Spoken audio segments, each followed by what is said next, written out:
안녕하십니까. 오영규입니다.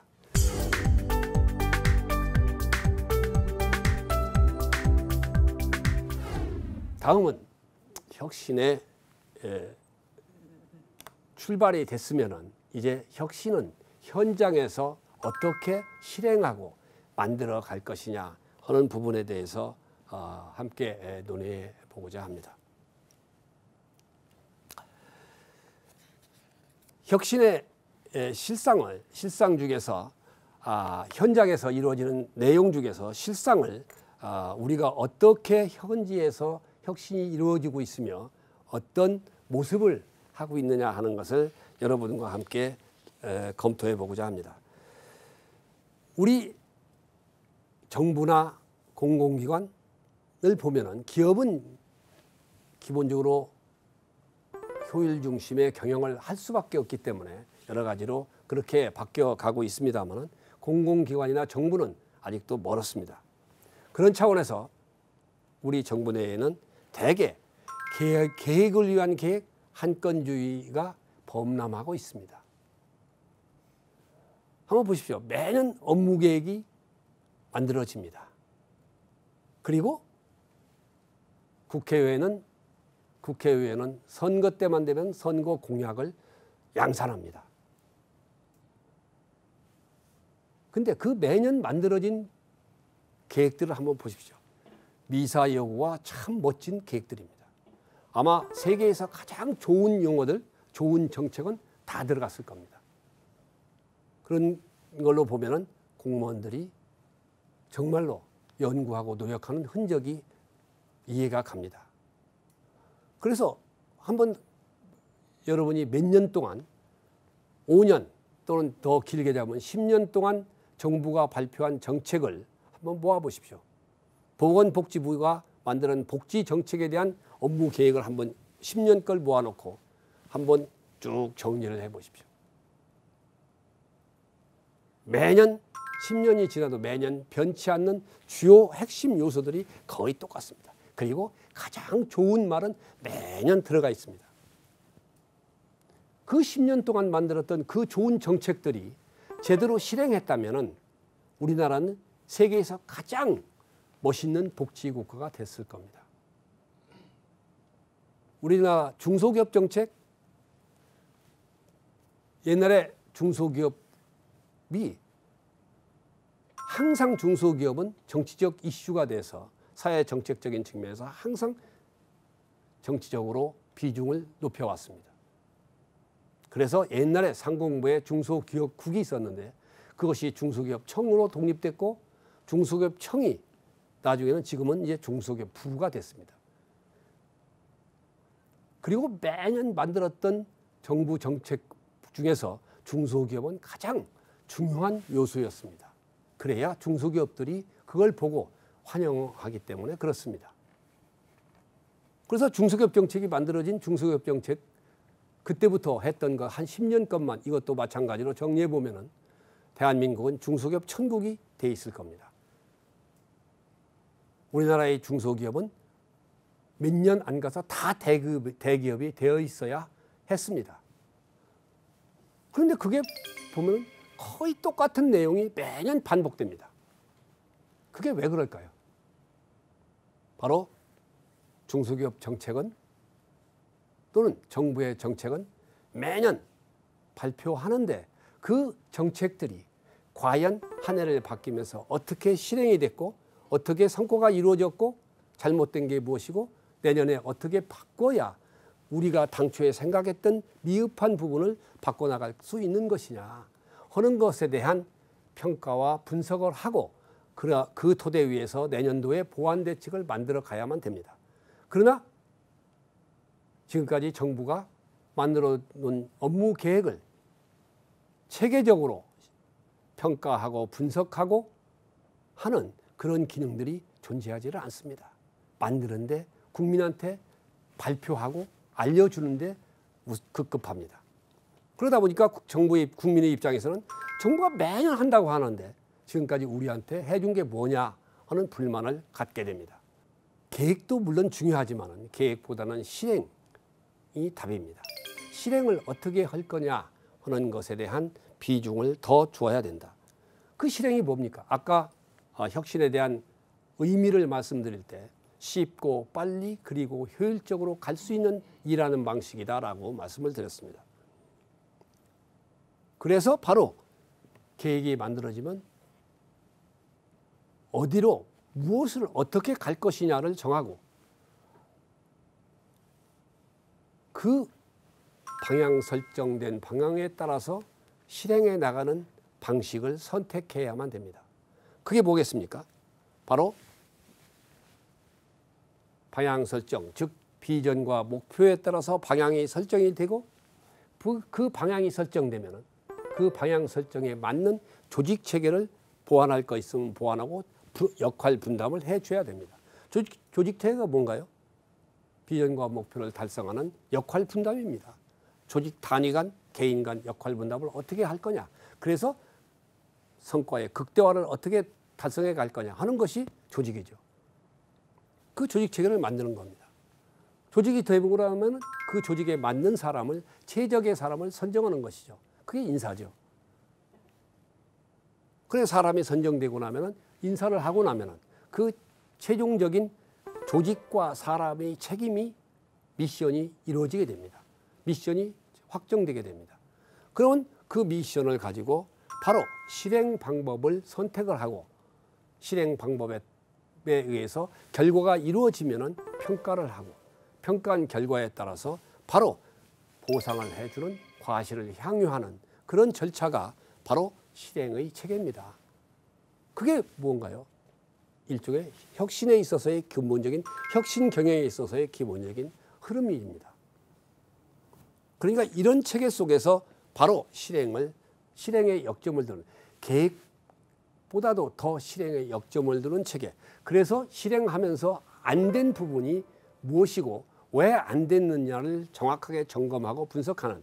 그래서 다음에는 그런 안 되는 부분이 다시는 반복되지 않게 해주는 그런 것들이 기본적으로 경영에 있어서의 핵심 요소다.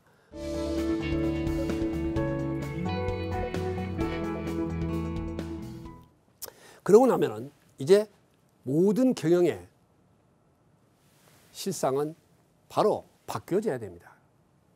소위 얘기해서 패러다임을 바꿔줘야 됩니다.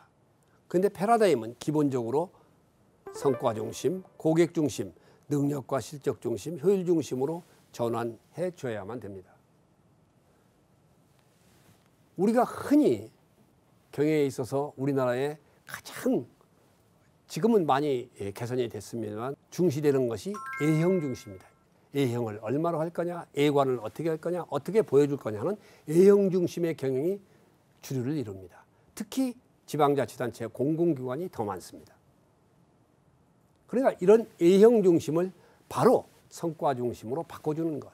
경영의 기본적 틀, 성과 목표, 평가 방법을 A형 중심에서 성과 중심으로 바꾸는 것이 중요하고 두 번째로는 바로 우리가 정책을 만들 때 공무원들이 흔히 얘기할 때 공급자 중심의 정책을 만드는 경우가 대부분입니다.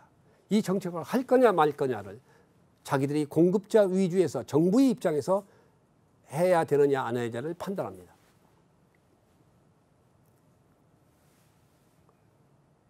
그게 뭔가요? 철저한 공급자 중심입니다. 그리고 평가도 공급자가 스스로 자기가 한 것을 자기가 평가합니다. 그러니까 잘못된 부분이 나오기가 어렵습니다. 그러니까 모든 것은 공급자 중심에서 고객 중심, 즉 수요자 중심으로 바꿔줘야 됩니다. 그게 고객 중심입니다. 그리고 모든 것은 사람의 관리에 있어서 중요한 것은 정실 위주입니다. 우리는. 학연, 혈연, 지연 이런 걸 더 중시합니다. 이런 것들이 이제는 능력과 실적 중심으로 바꿔줘야 됩니다. 그리고 바로 결과로서는 우리 흔히 얘기하는 총량 중심으로 나가는 것을 이제는 효율 중심으로 양이 아니라 질 중심으로 바꿔가는 그런 것을 바꿔야 되고 이렇게 기본적인 흐름의 패러다임을 바꿔주는 것이 기본적으로 중요한 것이다. 우리 이런 관점에서 우리가 봤을 때, 실상을 봤을 때 혁신의 현장에 있어서 혁신이 가장 안 된 것이 어디냐? 대학입니다. 아이러니입니다. 그래도 혁신이 나름 잘 되고 있는 것은 기업이고, 기업도 기업에 따라서 차이가 있겠지만 일반적으로 기업이 제일 앞서가고, 그 다음에 공기업이 좀 낮고, 공기업 그 다음에 중앙정부가 좀 낮습니다. 그리고 가장 못한 곳이 지방자치단체고, 그보다 못한 것이 대학입니다. 대학은 경영이 존재하지 않습니다. 경영이란 용어 자체를 배척합니다. 대학에는 경영대학이 있지 않습니까? 경영을 연구하는 곳이 있습니다. 그럼에도 자기들이 자체 경영은 빵점입니다. 경영이 얘기하는 경영의 요소나 체계는, 이론적 체계는 들어가지를 않습니다. 철저하게 주먹구구식이고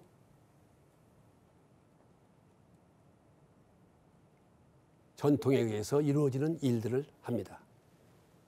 그래서 대학들의 대부분을 보면은 전통을 먹고 사는 곳이 대학이라고 평가를 할 수가 있습니다. 지금 이제 대학 평가가, 세계적으로 대학 평가들이 많이 이루어지고 있습니다. 세계 국제기관에서 대학 평가를 하고, 우리나라에서도 중앙일보가 대학에 대한 평가를 매년 하고 있습니다. 그래서 이제 드디어 성과라는 것, 실적이라는 것, 국제적인 지표라는 것에 대한 인식이 어느 정도는 가고 있습니다만, 아직도 그런 지표보다도 전통, 간판을 더 중시합니다.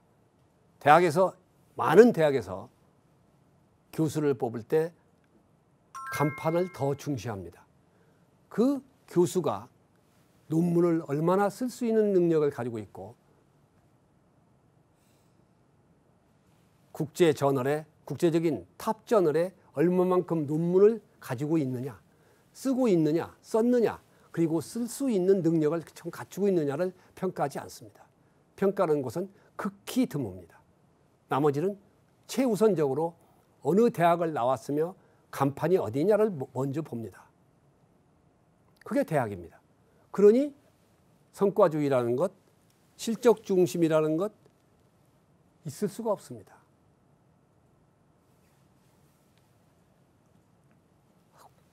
아마 대학 경영을, 제가 몇 년 전에 대학 경영을 해봤습니다만, 그런 면에서 볼 때 대학이 제일 먼저 더 바뀌어야 되고, 그렇게 바뀌지 않는 한 우리나라에서 우리나라에서 양성하는 학생들의 질을, 또 생각을 국제적인 시각으로 바꿔가기는 어렵다. 그리고 우리나라 대학이 세계 다른 대학과 경쟁하면서 학술적인로나 이론적으로 뒷받침할 수 있는 능력은 키우기가 어렵다 하는 얘기를 다 할 수밖에 없습니다. 아마 대학 중에서 한두 개 대학, 이 중에서 한두 대학만이 지금 얘기한, 제가 말씀드린 바로 성과 중심, 고객 중심, 능력과 실적 중심, 효율 중심이라는 경영의 관점에서 접근하는 대학이 한둘 있을 정도, 하나 있을까 말까한 정도에 불과하다. 그런 차원에서 대학 혁신의 현장은 다 바뀌어야 되지만, 그 중에서도 가장 중요한 것은 대학부터 먼저 바뀌는 것이 중요하다. 경영의 관점에서, 혁신의 관점에서, 경영의 관점에서 대학의 경영을 바꿔두는 것이 필요하다. 그런데 이런 얘기를 하면은 대학에서는 대학은 학문의 전당이다. 학문을 어떻게 경영의 관점에서 하느냐 하는 반박을 합니다. 그러나 대학 자체, 학문을 연구하고 공부하는 것은 당연히 존재하지만, 그 학문을 연구하는 조직 체계를 효율적으로 연구하게 하고, 논문을 효율적으로 만들게 하고, 학생들을 잘 가르치게 하기 위한 모든 것은 일종의 경영의 관점에서 접근해 주는 것이 혁신의 방법 중에 하나다. 그런 차원에서 바로 혁신의 현장은 여기 열거되어 있는 기업과 공기업, 중앙정부, 지방정부, 대학의 순으로 더 열악하기 때문에 역순으로 더 역점을 둬서 변화하는 것이 필요하다 하는 말씀을 드리면서 오늘의 강의는 여기서 마치겠습니다.